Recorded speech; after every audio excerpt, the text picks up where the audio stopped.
যারা জমিনে আল্লাহর নিয়ামত খেয়ে যারা মানুষের তৈরি করা আইন প্রতিষ্ঠিত করতে চায়, মানুষের তৈরি করা আইন দিয়ে যারা জাতি সমাজ চালাইতে চায়, জাতি সমাজ পরিবর্তন করা সম্ভব না মানুষের তৈরি করা আইন দিয়ে, ঠিক কিনা? জাতি সমাজ পরিবর্তন করতে হলে কোরআনের আইন দরকার আছে না নাই? ইসলামের আইন দরকার আছে না নাই? যারা আল্লাহর জমিন আল্লাহর দিন কায়েম হোক এটা যারা চায় না, ইসলামের শাসন যারা চায় না, সৎ মানুষের নেতৃত্ব যারা চায় না, আল্লাহর জমিন আল্লাহর দিন বাস্তবায়ন হোক এটা যারা চায় না, এটা মুখে যতই বলুক না কেন এরা মুসলিম হতে পারবে না, ঠিক কিনা? সুতরাং জমিন কার? জমিন যার আইন চলবে এটা, ঠিক কিনা? মেরে মুহতারাম বুজুর্গর দোস্ত, আসুন কোরআন থেকে কথা শুনি। রব্বুল আলামিন বললেন, হাদা বায়ানুল লিন্নাসি ওয়া হুদাও ওয়া মাউইযাতুল লিল মুত্তাকিন। জোরে বলি আল্লাহু আকবার। রব্বুল আলামিন বললেন, গোটা পৃথিবীর সমস্ত মানুষের মাঝে আল্লাহ পাক বয়ান পেশ করেছেন, বিবরণ পেশ করেছেন। এমন কোন বিষয় নেই যা আল্লাহ রাব্বুল আলামিন কোরআনে কারিমে দেয় নাই। সমস্ত বিষয়গুলা আল্লাহ পাক কোরআনে কট করে দিয়েছেন, মানুষকে বোঝার জন্য সহজ করে দিয়েছেন। রব্বুল আলামিন বলেন, وَهُدًى وَمَوْعِظَةٌ لِّلْمُتَّقِينَ। রব্বুল আলামিন বললেন এটা মুত্তাকিদের জন্য হেদায়েত, পথ প্রদর্শক। হেদায়েত যদি কেউ পেতে চায় তাহলে তাকে সর্বপ্রথম কোরআনের কাছে আত্মসমর্পণ করা লাগবে। কোরআনে কারিমে পারে একটা সমাজ, একটা জাতিকে পরিবর্তন করতে, কোরআনই পারে। কোরআন এসেছে সমাজ পরিবর্তন করতে। প্রিয় ভাইরা, নবীজি এসেছিলেন। নবীজিকে পাঠানো হয়েছে মানুষের নেতৃত্ব দেওয়ার জন্য, মুক্তির জন্য, ঠিক কিনা? নবী হচ্ছেন আমাদের নেতা, আমাদের লিডার। এই পৃথিবীতে যত নেতা এসেছে প্রত্যেকটা নেতার ভিতরে কম বেশি ভুল আছে। আজকে ওরা দুনিয়ার নেতাদের নীতি আদর্শ বাস্তবায়ন করার জন্য ওরা বিগত 17টা বছর সংগ্রাম করেছে, ঠিক কিনা বলে? পরিবর্তন করতে পেরেছে? জোরে বলেন, পেরেছে? পারে নাই।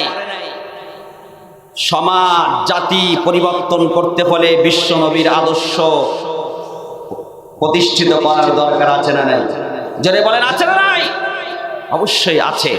আল্লাহ পাক নবীকে পাঠালেন নেতা হিসাবে, আর কোরআন দিলেন গঠনতন্ত্র হিসাবে। ওই নেতার আদর্শ আর কোরআন নামক গঠনতন্ত্র মেনে যারাই চলবে তারাই মুমিন হতে পারবে, ঠিক কিনা বলেন? আল্লাহ রাব্বুল আলামিন কবুল করুক, বলি আমিন।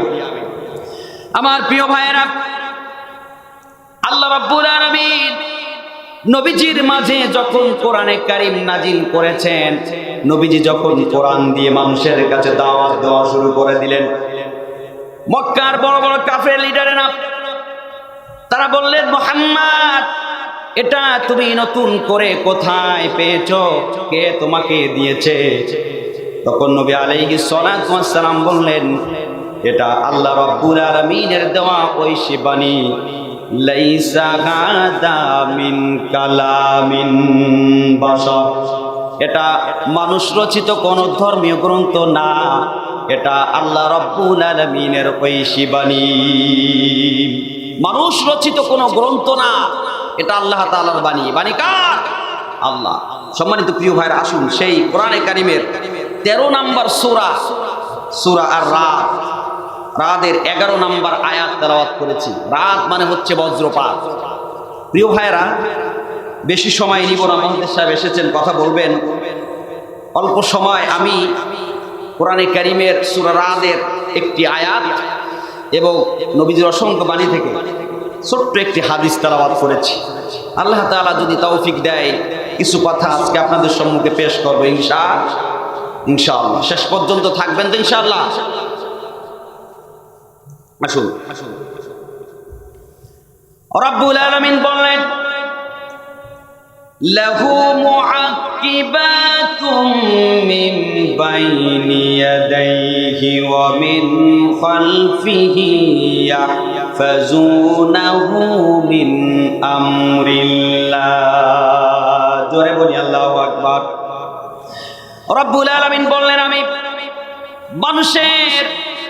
মানুষের মাঝে আমি প্রহরী নিযুক্ত করে দিয়েছি, মানুষের আগে পিছে আমি প্রহরী নিযুক্ত করে দিয়েছি।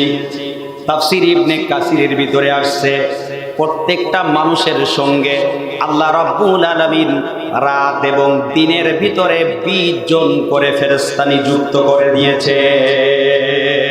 কয়জন ফেরেশতা? 20 জন ফেরেশতা আল্লাহ পাক নিযুক্ত করে দিলেন। 10 জন ফেরেশতা হলো দিনে, আর 10 জন ফেরেশতা রাতে।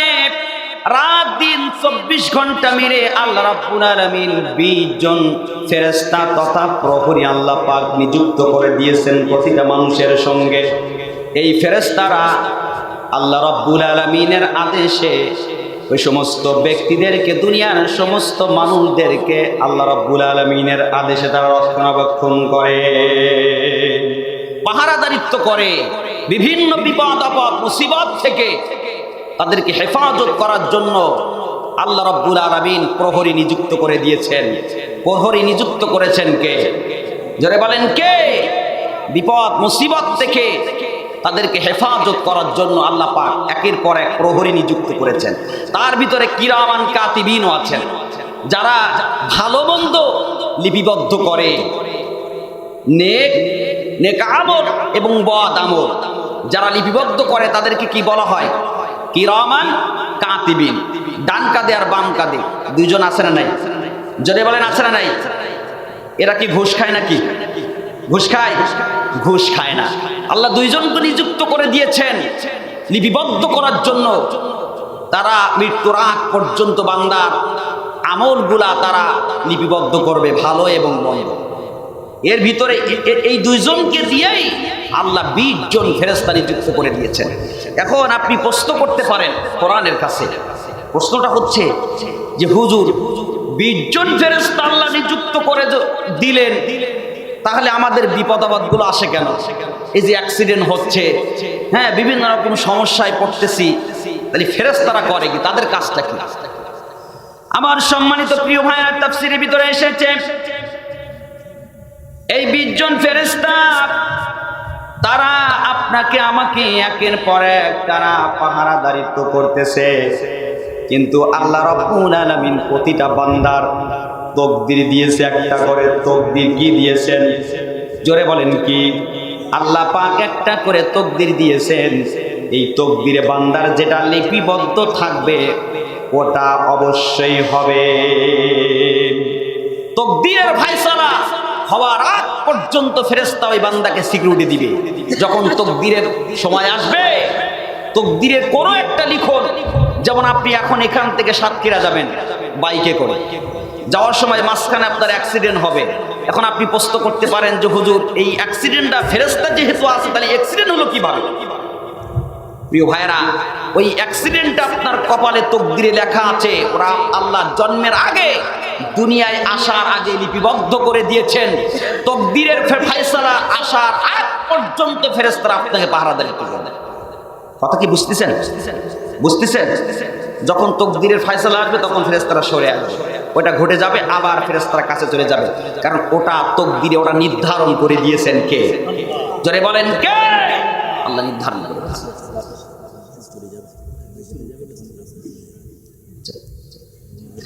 মহাদেশ সাহেব আসছেন, উনি অসুস্থ মানুষ, চলে যাবেন। হুজুরকে একটু সময় দিয়ে ধৈর্য ধরে হুজুরের কথাগুলো শুনে তারপর আবার ইনশাআল্লাহ এখান থেকে কথা শুরু করব।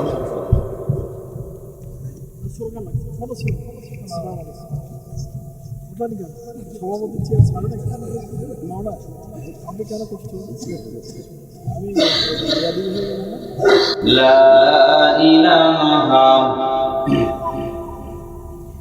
লা ইলাহা লা ইলাহা লা ইলাহা ইল্লাল্লাহ, জোরে লা ইলাহা। ভাই যে কজন আছেন একটু সামনে আগে বসে, একটু সামনে আগে বসে। যে কয়জন আছেন সামনে একটু আগে বসে। অল্প কিছু সময় কথা বলে আমি বিদায় নেব ইনশাআল্লাহ। আয়াতের ব্যাখ্যাটা শেষ করে আমি বিদায় নেব ইনশাআল্লাহ। একটু আগে বসেন ভাই, সামনে আগে আসেন। লা ইলাহা লা ইলাহা ইল্লাল্লাহু মুহাম্মাদুর রাসূলুল্লাহ সাল্লাল্লাহু আলাইহি ওয়াসাল্লাম। সম্মানিত প্রিয় ভাইরা, আমি সূরা রাদের 11 নম্বর আয়াত তেলাওয়াত করেছিলাম, মনে আছে কি? মনে আছে ভাই? আমি তো আর বাইরে অন্য কিছু বলতেছি, কোরআন থেকে কথা বলতেছি না। তাহলে কোরআন শোনা উচিত, আমার দিকে খেয়াল করেন। সূরা রাদের 11 নম্বর আয়াত থেকে আমি আলোচনা করতেছিলাম, ভালো করে মনোযোগ সহকারে খেয়াল করেন। আমি আলোচনা খুব দ্রুতই শেষ করে দেব ইনশাআল্লাহ। রব্বুল আলামিন বললেন, লাহু মুআক্কিবাতুম মিন বাইনি ইয়াদাইহি ওয়া মিন খালফিহি ইয়াহফাযুনাহু মিন আমরিল্লাহ। জোরে বলি আল্লাহু আকবার। রব্বুল আলামিন বললেন, আমি বান্দার সামনে পিছনে একের পর এক প্রহরী নিযুক্ত করে দিয়েছি। তাফসীর ইবনে কাসিরের ভিতরে এসেছে, আল্লাহ রাব্বুল আলামিন দিন রাত 24 ঘন্টায় বান্দার পিছনে 20 জন করে ফেরেশতা নিযুক্ত করে দিয়েছেন। যারা আল্লাহর প্রতি ঈমান এনেছে, আল্লাহ রাব্বুল আলামিনকে যারা আনুগত্য করে, এই আনুগত্য করনেওয়ালা বান্দার জন্য আল্লাহ রাব্বুল আলামিন প্রহরী নিযুক্ত করে দিয়েছেন। আমার প্রিয় ভাইরা, বান্দার যতক্ষণ না পর্যন্ত তাকদীরের ফয়সালা না আসে, ততক্ষণ পর্যন্তই ফেরেশতারা বান্দার সিকিউরিটি দেয়। আমার প্রিয় ভাইরা, ছোট্ট একটা উদাহরণ পেশ করে আপনাদের বোঝানোর জন্য। আল্লাহর নবী আলাইহিস সালাতু ওয়াস সালাম, বুখারী শরীফের হাদিস, নবীজি মসজিদে নববীতে সাহাবাদেরকে নিয়ে নবী আলাইহিস সালাতু ওয়াস সালাম তিনি আলোচনা করতেছিলেন। এমন সময় মক্কার দুইজন কাফের নবীজির সামনে এসে উপস্থিত হলেন। একজনের নাম হলো আমির ইবনে তুফাইল, আর একজনের নাম হলো আরবাদ ইবনে রাবিয়া। আমির ইবনে তুফাইল নবীজির সামনে এসে বললেন, হে মুহাম্মদ সাল্লাল্লাহু আলাইহি ওয়াসাল্লাম, আমি যদি ঈমান আনি, ঈমান গ্রহণ করে নেই, আমি যদি মুসলিম হয়ে যাই, তাহলে আমি কি পাবো? আমি যদি মুসলিম হই, তাহলে আমি কি পাবো? ফেরেশতারা যে আল্লাহ তাআলার আদেশে পাহারাদারিত্ব করে, সিকিউরিটি দেয়, সেই প্রসঙ্গে তাফসীর ইবনে কাসিরের ভিতরে এই হাদিসটি আছে, বুখারী শরীফের হাদিস। আমির ইবনে তুফাইল এসে বলতেছেন, এ মুহাম্মদ, আমি যদি ইসলাম গ্রহণ করি, তাহলে আমি কি পাবো? নবী আলাইহিস সালাতু ওয়াস সালাম বলেন, হে আমির ইবনে তুফাইল, অন্যান্য মুসলিমরা ইসলাম গ্রহণ করার কারণে যা পেয়েছেন তুমি সেটাই পাবে। তোমাকে একটা টক বুকে ঘোড়া দেওয়া হবে, সওয়ারি দেওয়া হবে, তোমার হাতে তরবারি উঠাই দেওয়া হবে, এবং তোমাকে দ্বীন প্রতিষ্ঠার জন্য ইসলামী আন্দোলন করা লাগবে। ইসলাম প্রতিষ্ঠার জন্য তোমাকে ঝাঁপাই করতে হবে, সংগ্রাম করতে হবে। আল্লাহর দ্বীন আল্লাহর জমিনে বাস্তবায়ন করার জন্য তোমাকে সংগ্রাম করতে হবে। অন্যান্য মুসলিমরা যা পেয়েছে তোমাকে তাই দেওয়া হবে, এই ছাড়ার কিচ্ছু না। তখন আমির ইবনে তুফাইল বললেন, মুহাম্মদ, ও সমস্ত না, তুমি আমাকে কথা দাও, যদি আমি ইসলাম গ্রহণ করি, তোমার রবের প্রতি আর তোমার প্রতি যদি ঈমান আনি, তাহলে তুমি চলে যাওয়ার পরে, দুনিয়ার থেকে চলে যাওয়ার পরে ওই চেয়ারে ওই দায়িত্ব আমাকে দেওয়া হবে কিনা? আমাকে যদি ওই ক্ষমতার চেয়ার, ওই দায়িত্ব, হ্যাঁ, ওই নেতৃত্ব যদি তুমি আমাকে দাও, তাহলে আমি ইসলাম গ্রহণ করব। নবীজি বললেন, কাকে কখন কোন চেয়ারে বসানো হবে, কে কখন ক্ষমতা পাবে এটা জানে কে? জোরে বলেন আল্লাহ। নবীজি বললেন, এটা আমার দায়িত্ব না, এ দায়িত্ব হচ্ছে আল্লাহ রাব্বুল আলামিনের। তিনি যাকে ইচ্ছা, কুলিল্লাহুম্মা মালিকাল মুলক তুতিল মুলকা মান তাশা ওয়া তানজিউল মুলকা মিম্মান তাশা ওয়া তুইজ্জু মান তাশা ওয়া তুযিল্লু মান তাশা বিয়াদিকাল খায়র। ঘোষণাকার জোরে বলেন। আল্লাহ বলছেন, আমি যখন যাকে ইচ্ছা ক্ষমতায় বসাই, আবার যখন মনে করি তার থেকে ক্ষমতা ছিনাই নেই। যখন যাকে ইচ্ছা সম্মান দেই, আবার সম্মানের চেয়ার থেকে নিচে নামাতে আল্লাহর 1 সেকেন্ড সময় লাগে। এদের অহংকারী করা যাবে? যারা ক্ষমতার লোভী অহংকারী করে, তাদের লাঞ্ছিত অপমানিত করে কে? জোরে বলেন কে? 3 টাকার ক্ষমতা পেয়ে আল্লাহকে ভুলে যাওয়া যাবে? জোরে বলেন, বলা যাবে না। নবীজি বলছেন, এটা আমার দায়িত্ব না, এটা হচ্ছে মহান মালিকের দায়িত্ব। এরপরে আমির ইবনে তুফাইল বললেন, নবীজি, রাষ্ট্রপ্রধান যদি আমাকে বানাইতে না পারো, তাহলে কোনো একটা গোত্রের অন্তত লিডার আমাকে দেওয়া হবে কিনা বলো। নবীজি বললেন, এটাও আমার দায়িত্ব না, এটাও সেই আল্লাহর হাতে। আমার প্রিয় ভাইয়েরা, এবার আমির ইবনে তুফাইল বললেন, হে মুহাম্মদ, তুমি একটু মসজিদ থেকে বাইরে হয়ে এসো, তোমার সাথে কিছু কথা আছে গোপনে, এখন তো কিছু কথা বলবো। আমার প্রিয় ভাইয়েরা, আমির ইবনে তুফাইল আরবাদ ইবনে রাবিয়ার সাথে যুক্তি পরামর্শ করে গিয়েছে, যদি আমাকে ক্ষমতা না দেওয়া হয়, তাহলে আমি মুহাম্মদকে মসজিদ থেকে বাইরে করব। মসজিদ থেকে যখন কথা বলতে বলতে বাইর করব, তার সাথে যখন আমি বাক বিতান্তা করব, কথা কথন করব, তর্ক বিতর্কই জড়াবো, তুমি পিছন দিক থেকে খোলা তরবারি বাহির করে মুহাম্মদকে শেষ করে দিবা। এমন ভাবে আঘাত করবা, এক আঘাতে যেন দুনিয়ার থেকে শেষ হয়ে যায়। এই পরিকল্পনা দেখেছেন কে? শুনেছেন কে? ক্ষমতা না দিলে শেষ করে দেওয়া হবে। গত 17টা বছর এক পার্টি ক্ষমতার মোহে অন্ধ হয়ে হক্কানি আলেমদেরকে জেলখানায় আবদ্ধ করেছিল, ঠিক কিনা বলেন? ওরা চেয়েছিল ইসলামের আলোকে নিভায়ে দিবে, ওরা চেয়েছিল ইসলামী আন্দোলনের সৈনিকদেরকে দুনিয়ার থেকে বিদায় করে দেবে, ওরা চেয়েছিল এই দেশটাকে নাস্তিকতায় পরিণত করতে, এই দেশটাকে কাফেরদের কাছে বিক্রি করে ইসলাম শূন্য একটা দেশ তৈরি করার ষড়যন্ত্র করেছিল। পেরেছে? জোরে বলেন, পেরেছে? পারে নাই। সকল ষড়যন্ত্র রুখে দিয়েছেন তিনি কে? আল্লাহ। আল্লাহর সাহায্য ছাড়া কোনো কিছু হয় না। আমির ইবনে তুফাইল আরবাদ ইবনে রাবিয়ার সাথে পরামর্শ করে ষড়যন্ত্র করে এবার তিনি আমির ইবনে তুফাইল নবীজিকে কথা বলতে বলতে বাইরে নিয়ে আসলেন। নিয়ে আসার পরে নবীজির সাথে বেশ তর্ক বিতর্ক করছে, কেন দেওয়া হবে না, কেন আমি ক্ষমতা পাবো না, তুমি মারা যাওয়ার পরে ওই চেয়ার আমি কেন বসতে পারবো না, এইভাবে তর্ক বিতর্ক করছে। তর্ক বিতর্ক যখন করতেছেন, এরপরে আমির ইবনে তুফাইল সামনের থেকে আরবাদ ইবনে রাবিয়াকে বারবার চোখ দিয়ে ইশারা করতেছে, আঘাত করো।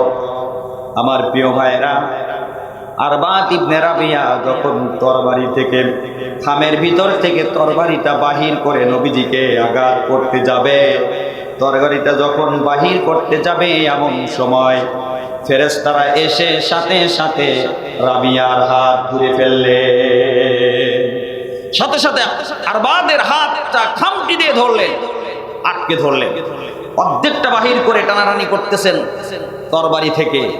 তরবারি খাম থেকে বাইর হয় না, পুরা বাইর হয় না, টানাটানি করছেন। আর আমির ইবনে তুফাইল বারবার বলতেছে, বাহির করো আর মারো, বাহির করো আর মারো, বারবার বলতেছে। কিন্তু এত টানাটানি করে হাত আটকে ধরেছেন কে? আল্লাহর ফেরেশতারা আল্লাহর আদেশে ধরো আটকে, যেন আমার নবীজির গায়ে একটা পশমের গায়েও যেন ছুঁতে না পারে। সম্মানিত প্রিয় ভাইরা, ওই ফেরেশতারা যে 20 জন ফেরেশতা আল্লাহ পাক নিযুক্ত করে দিয়েছেন সিকিউরিটির জন্য, ওই ফেরেশতারা হাত ধরে ফেললেন। এবার নবীজি আমির ইবনে তুফাইলের চেহারার দিকে তাকায় দেখে লাবণ্য হয়ে গেছে, বারবার চোখ দিশারা করতেছে, ঘামতেছে। নবীজি বুঝতে পেরেছেন এটা একটা ষড়যন্ত্র। সাথে সাথে তিনি পিছন দিকে তাকায় দেখে আরবাদ ইবনে রাবিয়া তরবারি টানাটানি করতেছে। নবী আলাইহিস সালাতু ওয়াস সালাম বুঝতে পেরেছেন এমত অবস্থায় তিনি আল্লাহ রাব্বুল আলামিনের কাছে বরদোয়া করে দিলেন, রব্বুল আলামিন অবশ্যই আমার পক্ষ থেকে তুমি এদেরকে বুঝে নিও। এতটুকু কথা বলে দিলেন, আল্লাহ তুমি এদেরকে বুঝে নিও, এদের পাওনাটা তুমি বুঝায় দিও। এটা আমার পক্ষ থেকে তোমার কাছে নালিশ করলাম। নবীজি যখন আল্লাহ তাআলার কাছে বলে দিলেন, সাথে সাথে আমির ইবনে তুফাইল নবীজির সামনে থেকে সরে গেলেন, আর আসমান থেকে বজ্র এসে আঘাত করলেন আরবাদ ইবনে রাবিয়ার উপরে। যখনই আঘাত করলেন সাথে সাথে তিনি সেখানেই মারা গেলেন। যখন মারা গেছেন এই ভয়ে আমির ইবনে তুফাইল একটা দৌড় দিলেন। দৌড় দিয়ে তিনি মরুভূমির ওপর দিয়ে চলতেছেন। রাগে ক্রোধান্বিত হয়ে তিনি বলতেছে, মুহাম্মদ তুমি কাজটা ভালো করো নাই, তোমাকে দেখে নেওয়া হবে। নবীজিকে যখন বারবার তিনি কটাক্ষ করতেছেন, নবীজির শানে যখন তিনি বারবার হুমকি দিতেছেন, হুমকি দিতে দিতে তিনি এক এলাকায় যে পৌঁছানোর পরে সেখানে যে তিনি একজন মহিলার বাসায় তিনি মেহমান হলেন। মেহমান হওয়ার পরে সারা রাত ওই মহিলার কাছে তিনি থাকলেন, সারা রাত তার সাথে অবৈধ সম্পর্ক জড়ালেন। সকালবেলা ভোরবেলা উঠে আমির ইবনে তুফাইল তিনি ক্রোধান্বিত হয়ে রাগে ক্ষোভে ফেটে পড়ে তিনি অস্ত্র সজ্জিত হয়ে তিনি মদিনার দিকে রওনা দিয়েছেন। আর তিনি চিৎকার দিয়ে বলতেছে, মুহাম্মদ কোথায় আছো, তুমি বেরিয়ে এসো, আর তোমার সঙ্গী মালাকুল মাউতকে ডাকো, তুমি আসো আর মালাকুল মাউতকে ডাকো। আজকে আমি আমির ইবনে তুফাইলের তরবারি থেকে রক্ষা পাবে না, কেউ তোমাদেরকে বাঁচাইতে পারবে না। মুহাম্মদ তোমার সাহস থাকলে আমার সামনে আসো। নাউজুবিল্লাহ। বারবার যখন তিনি চিৎকার দিয়ে এই হুঙ্কার দিতেছেন আর নবীজির শানে বেয়াদবি করছেন, আল্লাহ রাব্বুল আলামিন সহ্য করে নাই। সাথে সাথে ওই সোয়ারির উপরেই একটা প্রবাল বেগে বাতাস আসলো, এমন জোরে প্রবাল বেগে ঝড় আসলো, এক ঝাপটাতেই নিচেই পড়ে গেল, সাথে সাথে সেখানেই শেষ হয়ে গেল। সম্মানিত প্রিয় ভাইরা, যারা ইসলামের শানে, কোরআনের শানে, নাইবে রাসূলদের শানে যারা বেয়াদবি করে, আল্লাহ রাব্বুল আলামিন দুনিয়াতে ঠিক এভাবেই লাঞ্ছিত অপমানিত করে মারে। ঠিক কিনা বলেন? আমার সম্মানিত প্রিয় ভাইরা, বলার উদ্দেশ্য হলো এটা, আল্লাহ রাব্বুল আলামিন এইভাবে করে প্রত্যেকটা মানুষের সাথে আল্লাহ পাক সিকিউরিটি যুক্ত করে দিয়েছেন। রাব্বুল আলামিন বলেন, ইন্নাল্লাহা লা ইউগাইয়িরু মা বিকওমিন হাত্তা ইউগাইয়িরু মা বিআনফুসিহিম। জয় বলি আল্লাহু আকবার। রব্বুল আলামিন বলেন, আমি অতক্ষণ পর্যন্ত ওই জাতি ওই সম্প্রদায়ের অবস্থা পরিবর্তন করব না যতক্ষণ না পর্যন্ত তারা নিজেরা তাদের পরিবর্তন না করে, যতক্ষণ না পর্যন্ত ওই জাতি ওই সমাজ ওই ব্যক্তি তারা নিজেরাই পরিবর্তন না করে, না হয়, ততক্ষণ পর্যন্ত আল্লাহ পরিবর্তন করবে। আপনি যদি নিজেকে পরিবর্তন না করেন, আপনি যদি এখন থেকে সিদ্ধান্ত নেন আজকের থেকে ইসলামী আন্দোলনের কর্মী হিসাবে কাজ করব, আজকের থেকে আল্লাহর দ্বীন মানবো, আল্লাহর আইন মানবো, আজকের থেকে ৫ ওয়াক্ত নামাজ পড়বো, আজকের থেকে কোরআনের শাসন কামনা করব, আজকের থেকে সৎ মানুষের নেতৃত্ব কামনা করব, এই সিদ্ধান্ত আপনি যখন থেকে নেবেন, আপনার হেফাজতের দায়িত্ব আপনার জিম্মাদার একজন হয়ে যাবে। তিনি কে? যারা বলেন কে? আল্লাহ। এজন্য পরিবর্তন যদি আমরা করি, আল্লাহ রাব্বুল আলামিন পরিবর্তন করে দিবেন। কারণ প্রত্যেকটা কাজে মান জাহাদা ওয়া মান জাহাদা লিনাফসিহি ওয়া মান জাহাদা মা ইউজাহিদু লিনাফসিহি। আল্লাহ পাক বলছেন, একজন ব্যক্তি চেষ্টা করে, সাধনা করে, তার নিজের ভালোর জন্যই করে। সুতরাং সম্মানিত প্রিয় ভাইরা, আল্লাহ পাক বলছেন, যতক্ষণ না পর্যন্ত নিজেরা পরিবর্তন না করবা ততক্ষণ পর্যন্ত আমি আল্লাহ তোমাদের পরিবর্তন করব না। এরপরে রব্বুল আলামিন বলেন وَإِذَا أَرَادَ اللَّهُ بِقَوْمٍ سُوءًا فَلَا مَرَدَّ لَهُ وَمَا لَهُم مِّن دُونِهِ مِن وَالٍ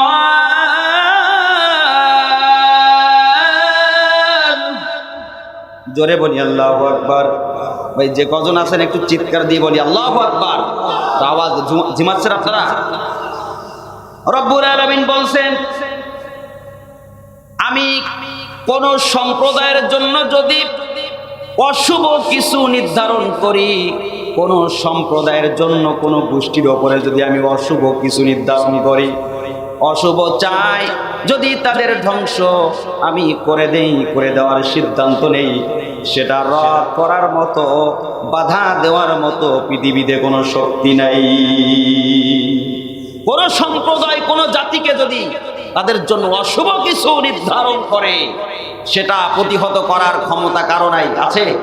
জোরে বলেন আছে? নাই।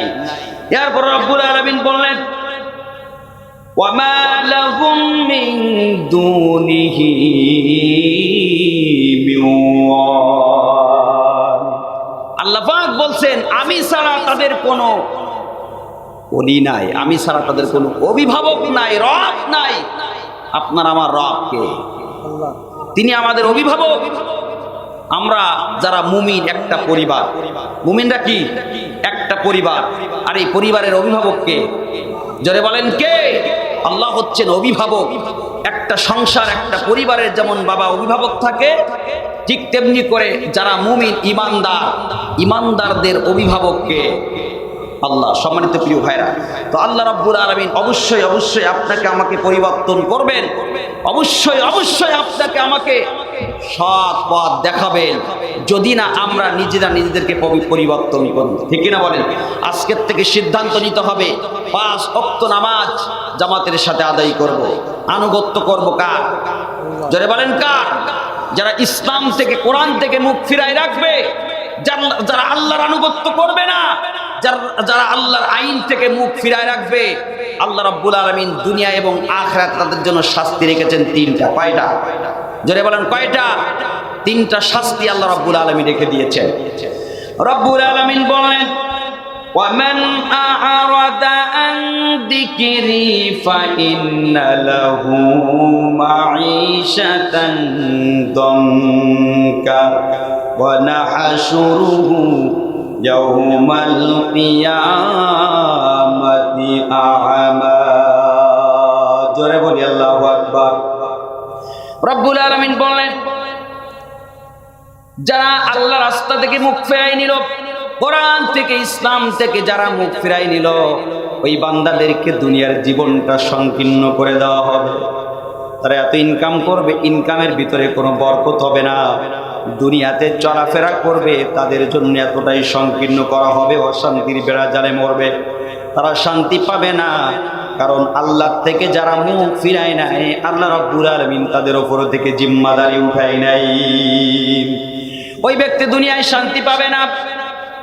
এরপরে ওই ব্যক্তিকে কবরে রাখা হবে, আল্লাহ পাক কবরটা তার জন্য সংকীর্ণ করে দিবেন। এমন সংকীর্ণ করে দিবেন, 2 পাঁজরের মাটি এমন ভাবে 2 সাইডের মাটি চাপ দিবে, একটা পাঁজরের হাড্ডি অপর পাঁজরের ভিতরে ঢুকে যাবে, এমন ভাবে চাপ দেবে। এরপরে ওই ব্যক্তিকে যখন কিয়ামতের দিন উঠানো হবে, তার চক্ষু 2টা অন্ধ হয়ে যাবে। আমার প্রিয় ভাইয়েরা, ওই ব্যক্তি তখন আল্লাহ পাককে ডাক দিয়ে বলবে ক্বালা রাব্বি লিমা হাশারতানি আ'মা ওয়া ক্বাদ কুনতু বাসীরা। জোরে বলি আল্লাহু আকবার।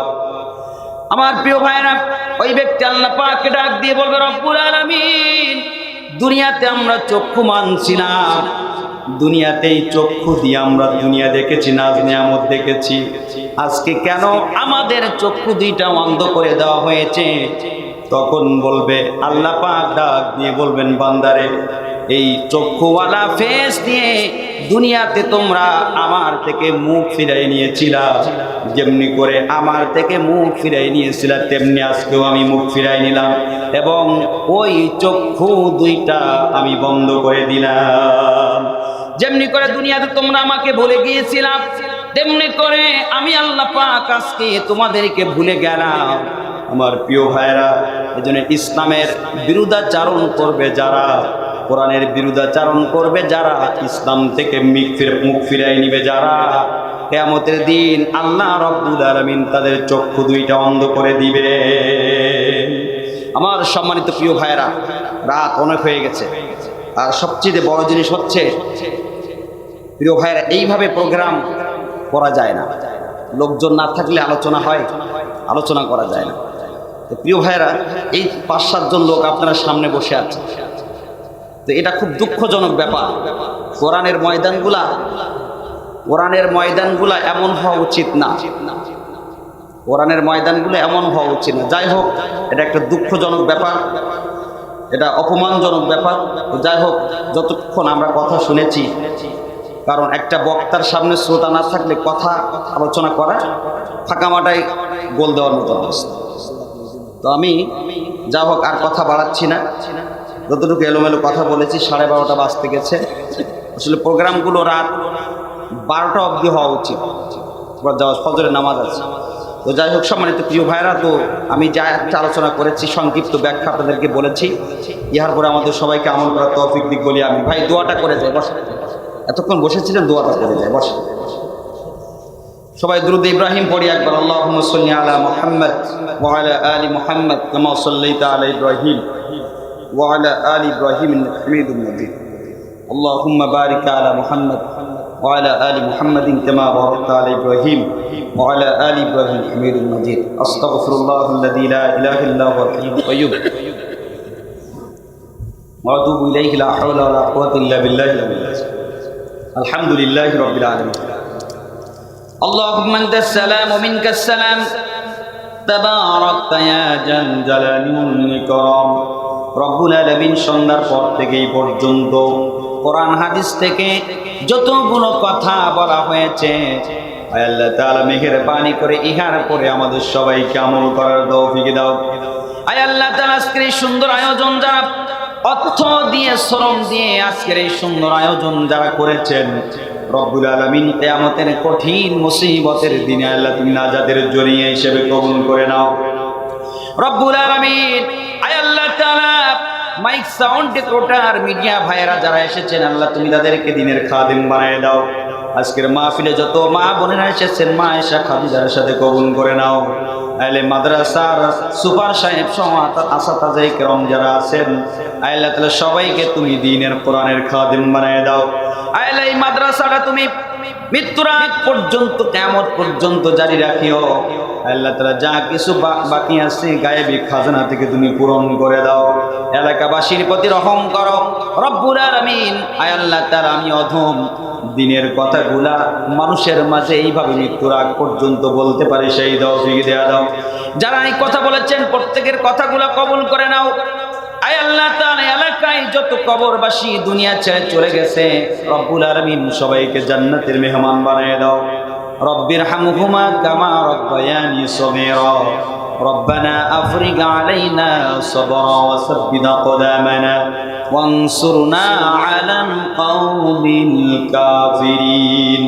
সুবহানা রাব্বিকা রাব্বিল ইজ্জাতি আম্মা ইয়াসিফুন ওয়া সালামুন আলাল মুরসালিন ওয়ালহামদুলিল্লাহি রাব্বিল আলামিন।